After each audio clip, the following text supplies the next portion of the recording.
In differential equations, we find two different types that we need to solve. And one of those is called homogeneous. So homogeneous just represents what's on the right side of the equation, and that's going to be a zero. So we might have a differential equation that looks something like differential of y of t plus 3y of t equals 0. That's a homogeneous equation. Or we could have second order differential equation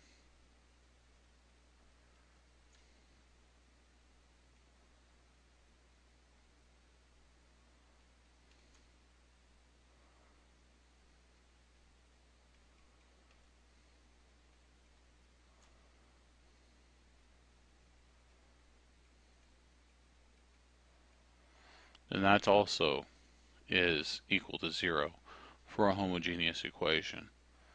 For a non-homogeneous equation, we would have something, some function on the right-hand side.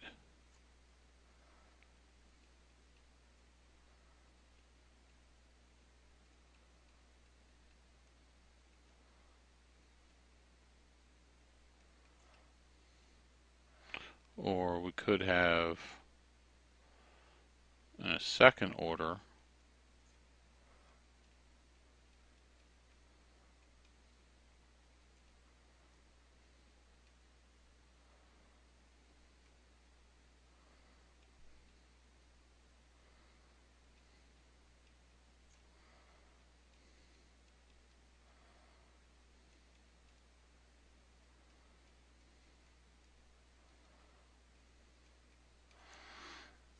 so these are the differences.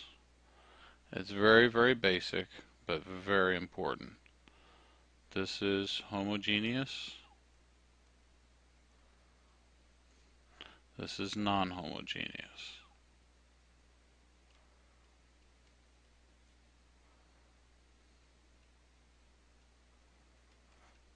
Now, sometimes you will find these talked about as the solutions of a homogeneous. Sometimes you'll hear it referred to as that. Sometimes others will call it the complementary solution or the homogeneous solution.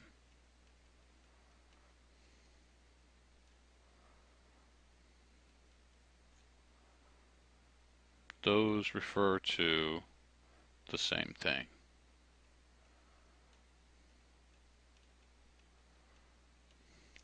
For the non-homogeneous, so for the solutions,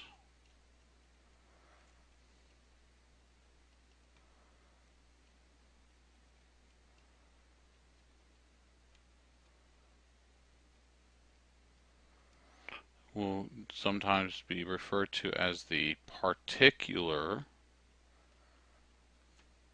solution, or, of course, the non-homogeneous.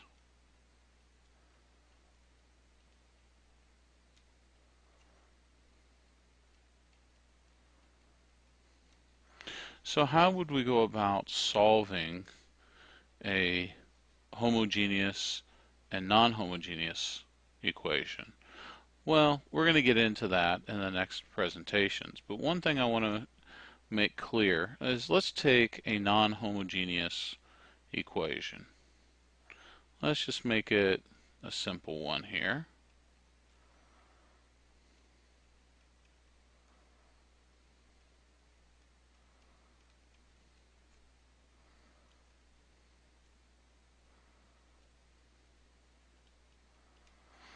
Okay, now this is definitely an equation that's non-homogeneous, but Remember that these differential equations are linear. They are an LTI system. And so, what happens if I use superposition and I put in plus 0? I have not changed the definition of the problem, but what I have done is I've shown that the total or complete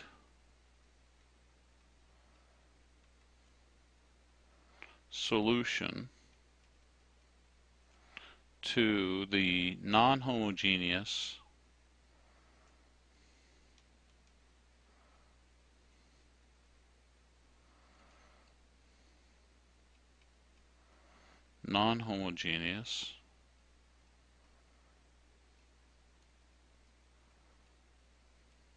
equation must include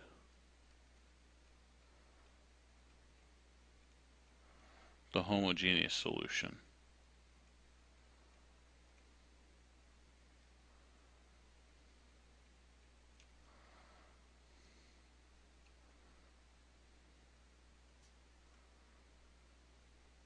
Because the homogeneous solution will always equal 0. And it is a necessary solution that, or term of the solution that we need to consider. So we're going to have to solve two different equations when we do a non-homogeneous solution.